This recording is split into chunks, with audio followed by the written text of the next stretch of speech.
ရဲ့တက်ကြီးကျွန်တော်ဒါတော့ရှင်းနေရွယ်ရှိပါပြီ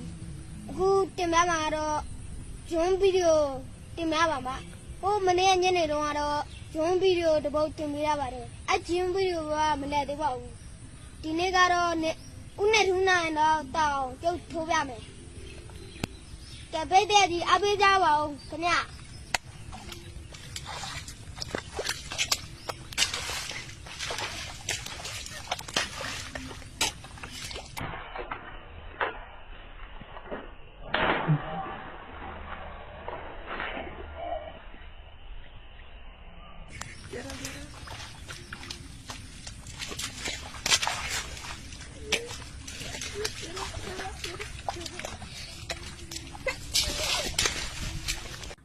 တော်တယ်